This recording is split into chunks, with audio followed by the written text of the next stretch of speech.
Okay, so now let's read Koala Lou. There was once a baby koala so soft and round that all who saw her loved her.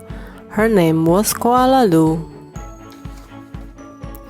The emu loved her, the platypus loved her, and even the little koala close next door loved her. But it was her mother who loved her most of all. 100 times a day she would laugh and shake her head and say, "Koala Lou, I do love you." Whenever she stretched in the early morning sun, or climbed a gum tree, or bravely went down the track all by herself, her mother would smile and say, "Koala Lou, I do love you." The year passed and other koala were born, brothers and sisters of Koala Lou. Soon her mother was so busy and she didn't have time to tell Koala Lou that she loved her, although of course she did. Every night as she curled up under the stars, Koala Lou thought about the times when her mother had looked at her and said, "Koala Lou, I do love you," and she longed for her to say it again.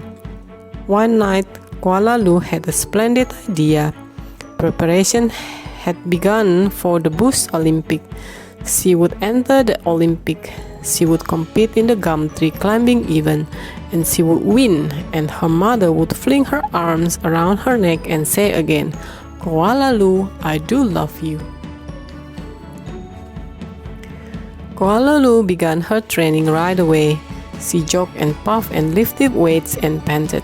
She hung from a branch with one claw at a time till she ached.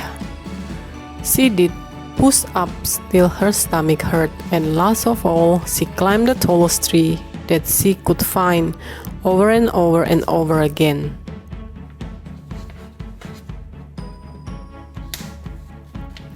Sometimes her mother would watch her and ask, "How you going, Blossom?" "Fine, just fine," Koala Lou would reply. At the last day of the Bush Olympic arrived. Koala Lou had also entered the gum tree climbing, and everyone knew how fast she was. But Koala Lou wasn't scared. She saw her mother in the crowd and imagined her saying again, "Koala Lou, I do love you." Her heart filled with hope.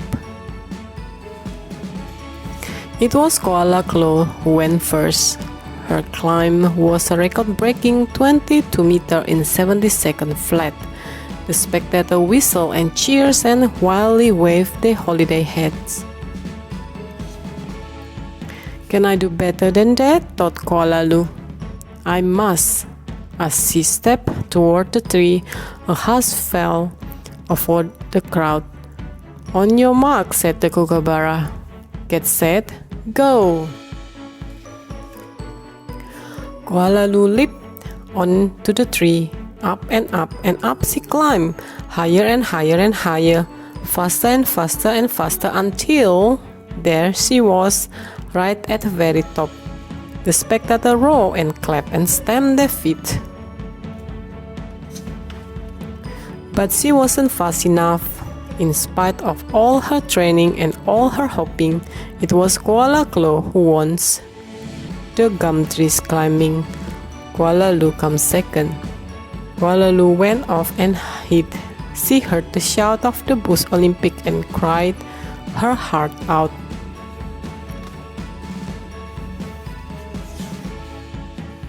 When the first stars of evening appeared in the sky, Koala Lou crept home through the dark and up into the gum tree. Her mother was waiting for her. Before she could say a word, her mother had flung her arms around her neck and said, "Koala Lou, I do love you. I always have and I always will." And she hugged her for a very long time. That's the end.